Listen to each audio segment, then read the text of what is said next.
My sister Anna is special need. She has severe autism, and while she is verbal, most of her communication is physical, like sign language, due to her social discomfort. She does speak around family though, and has pretty bad cognitive skills. She can't comprehend boundaries and lives with our parents, so they can best watch her. I am getting married in 3 months. We planned a simple wedding and reception at my fiancé Michael's parents' barn and farm.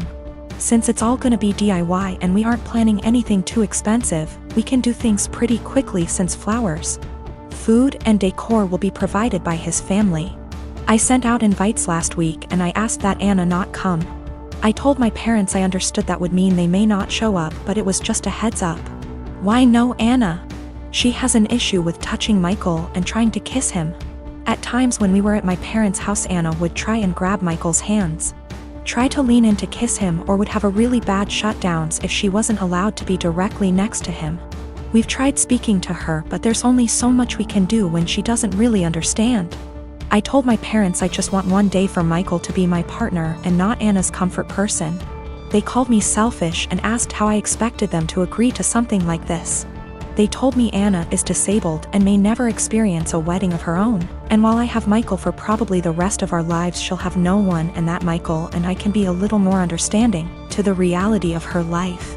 I feel like a total ass, and what they're saying has really gotten to me, and I'm starting to question my decision. My parents called me letting me know they won't be coming and that it's best I don't bring Michael around anymore since I've chosen some man over my sister. They told me that Anna wanting to kiss Michael and hug him is normal for a woman her age, and that she doesn't understand what her feelings mean. I suggested they try to redirect her during the wedding, but they said Michael is gonna be family to her and he needs to get over it. I suggested they watch the wedding via web, and they said that's not fair and that they deserve to see things in person. I asked if I could pay for someone with proper credentials to watch her that day while they attention, and they asked what I would do when they died, and if I'd pawn her off every time. I dropped the unfortunate truth bomb that I don't want to put any more of my life aside for Anna anymore. I did it up until I turned 18. And that Anna is not my life's responsibility and I won't be her keeper. I assured them I'd pay for her care, but if she's okay doing this to Michael, then I worry for if I ever do choose to have children and what she'd do to them. They said I was sick for suggesting she'd do anything to my future children and hung up on me. They sent a lengthy text telling me not to contact them until I could do the right thing. My newborn's pediatrician is always so crowded in terms of size of waiting room versus number of people waiting. It requires a certain amount of etiquette controlling your kid, because there are no toys, no play area, no real space for shenanigans.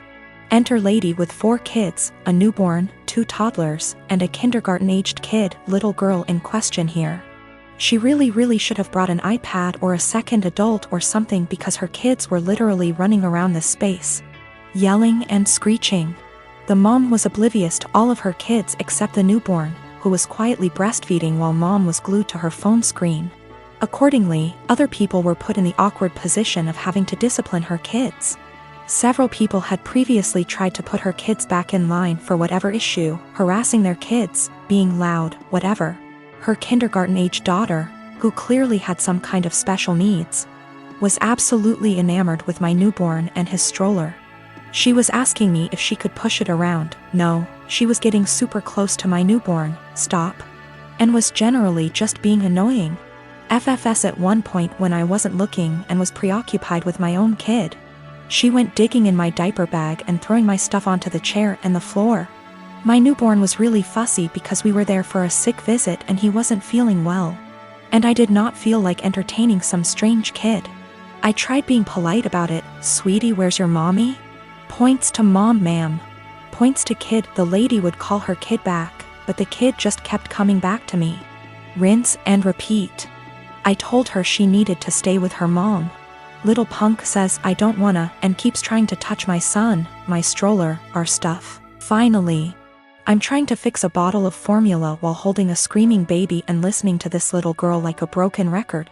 Why is your baby crying? Why is your baby crying? Make him stop. I don't like that, and her annoying self knocks my bottle of formula off the table and into my stroller. So now I'm out formula, kid still screaming, and I have a huge mess that I don't have a great way to clean up. I'm at my wit's end. I raise my voice at this kid. Look what you did. I am not your babysitter. You are bothering me. Get out of my face. People looked at me like I was the biggest on earth. A lady speaking Spanish actually did call me a. The little girl starts crying. I'm not apologizing. The mom confronts me. I tell her she should have been watching her kid, and that's the hill I'm prepared to die on. I met my husband 6 years ago when we both had just graduated college. He was a lovely guy, handsome and very well put together. He loved muscle cars and weightlifting, and I loved everything about him. I fell in love with him instantly and was over the moon when he asked me to marry him. A year into our marriage, I became pregnant with our son and gained about 30 pounds. I was 5 feet 3 inches, 125 pounds before the baby and 155 pounds after the baby. I still fit into the same clothing sizes, so I didn't think I had gained too much weight and that it would come off with breastfeeding and some more exercise. After the baby, my husband started pressuring me to lose the weight. He said that his friends were making comments about how fat I had gotten and that he was not as attracted to me as he was before I had the baby. He gave me an ultimatum that I either would have to lose the 30 pounds in 6 months or he would leave me. I was very upset about the demand, but I didn't want to lose him, so I tried my hardest to lose the weight. Every day for months I would wake up and go to hot yoga for 90 minutes. After I got home from work, I would run or do some bodyweight exercises. I tried to keep my calorie count below 1200 so that I would lose 2 or more lbs per week. The weight slowly but surely started to come off and I was back down to 130 pounds by the end of the 6 months. My husband was happy and things looked like they would be okay. After I lost the weight, I noticed a shift in the attitude of my husband's friends. Most of them are perfectly nice guys, but a few of them are absolute pieces of shit, the same ones who called me fat. Once I returned to my old weight, these friends started to make comments about me and how sexy I was. I told my husband to make them stop and he said that he would speak with them, but the rude comments never stopped. I channeled all of my frustrations into working out and I lost an additional 15 pounds of body fat and got more toned. This past weekend, my husband's friends were over at the house and one of them grabbed me and tried to grope me. I told my husband, and even though he was angry at his friend, he was still angry at me. My husband said that I was leading his friends on by losing so much weight, and that I was trying to make myself skinny so that I could cheat on him. I was disgusted by this accusation and packed my bags and left for my mom's house. Last night, my husband called me and begged for me to come back home. He says that he knows that he was unfair and that he won't let his friend come over anymore. But I am so tired of dealing with this that I'm not sure I want him back. He's the one that told me to lose weight. But now he's blaming me for being too skinny and I'm afraid he's going to make me develop an eating disorder. But I also still love my husband and it hurts me to be apart from him. My mother is disabled due to a neurological disease. She was diagnosed in her late 30s, and I remember that she was sick and needed help. I used to really look up to her as a supermom who could overcome any obstacle. That was until my father died. My father died over 10 years ago when I was still in high school. At that time my brother and I lived with my parents. I got a job when I was in high school after he left, cleaning the house, mowing the grass, buying food with money from work, paying bills when I could, the minimum wage is low, and cooking dinner for my mom and myself almost every night.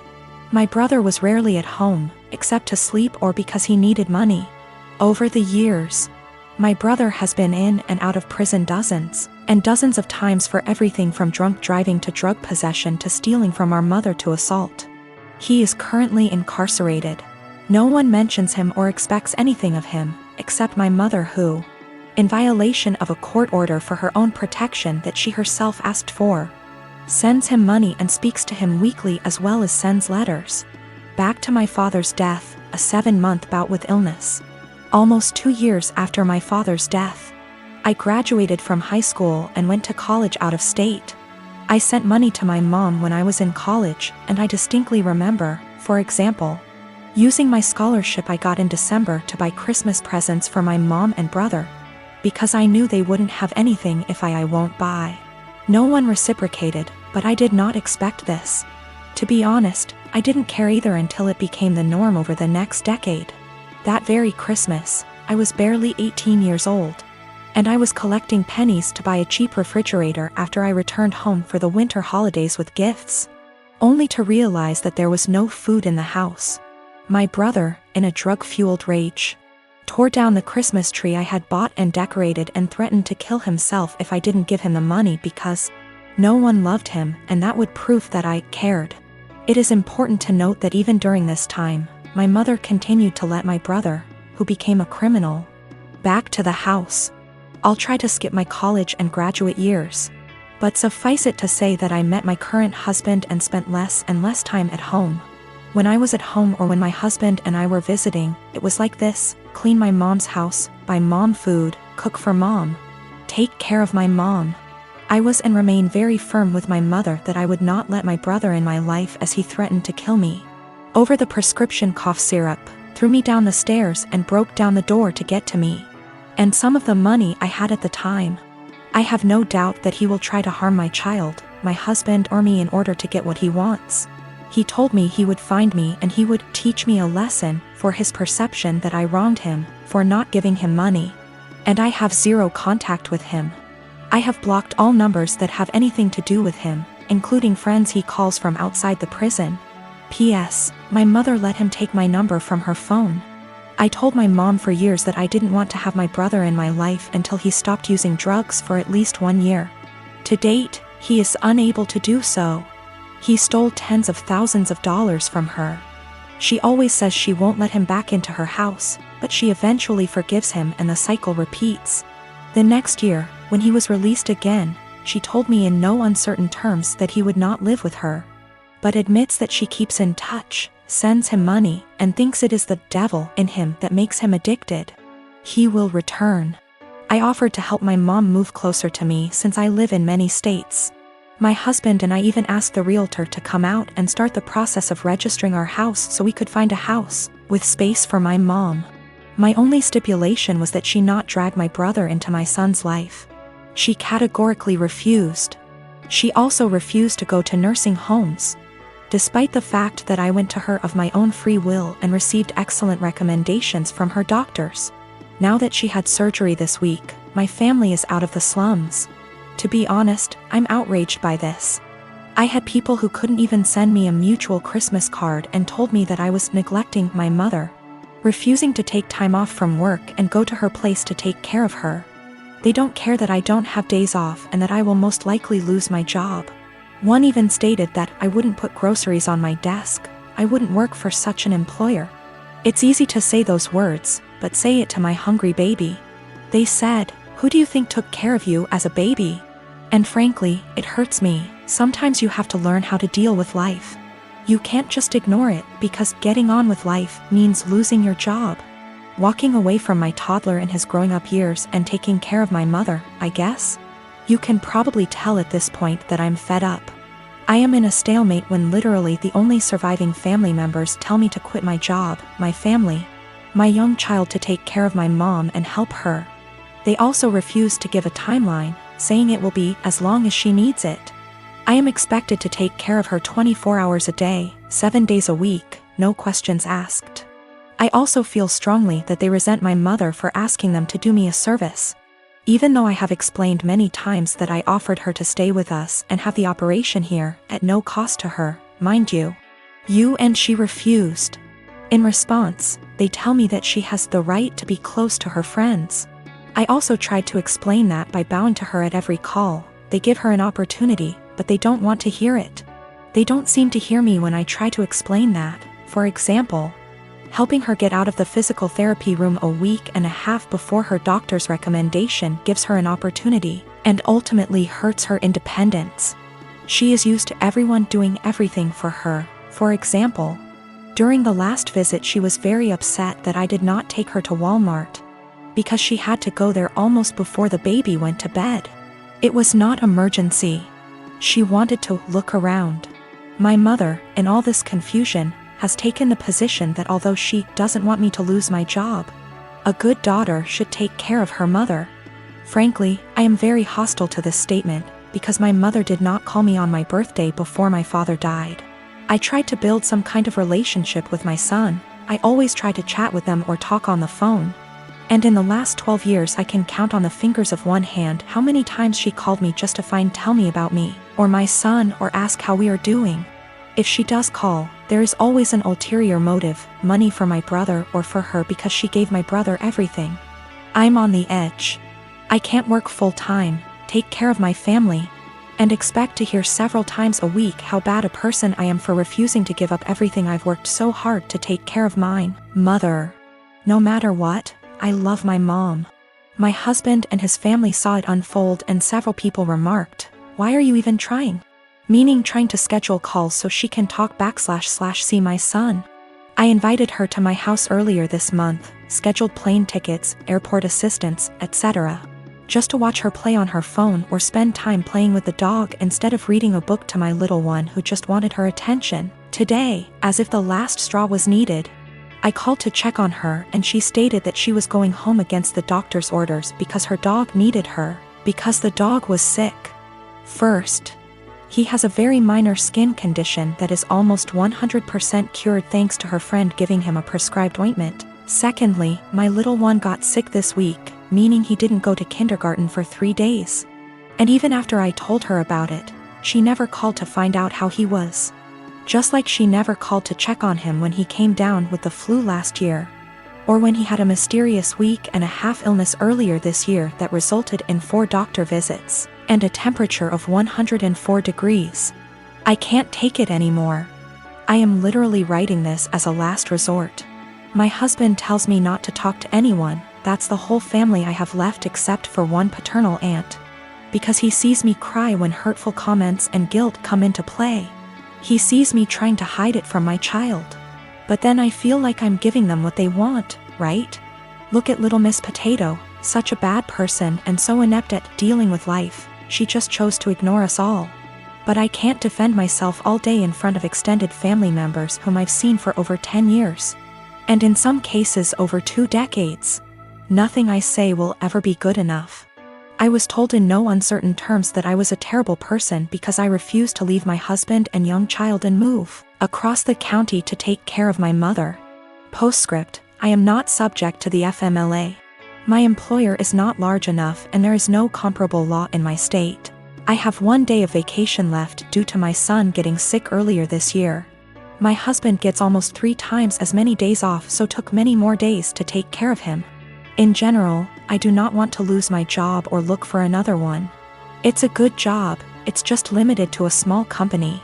She refused to move in with me. Either my husband and I are building a mother-in-law, or we are moving to a bigger house, any aid agency or nursing home. She hesitates about allowing housework, but contradicts herself on the matter, telling me that Susie can help her if she needs anything, or that she has friends she can call, or, more often than not, she does well and can take care of herself. She wants help, but only when she wants it and only on her own terms. She told me that she would not end her relationship with my brother. I managed to get her to agree to a consultation after my brother attacked her, stole her car and pawned all her appliances. She moved to a domestic violence shelter but declined to press charges. This happened when I was 7 months pregnant, and when I refused to drive 20+ hours in a car. I was told essentially the same thing that I am being accused of now. She justifies my brother's behavior. He hooked up with the devil, and he can't leave him. I've talked to the Adult Protective Services counselors, and it all comes down to the fact that she's an adult. She can make her own decisions. Her doctors, although they seem to agree that she may need help taking care of herself, refuse to state that she is unable to take care of herself.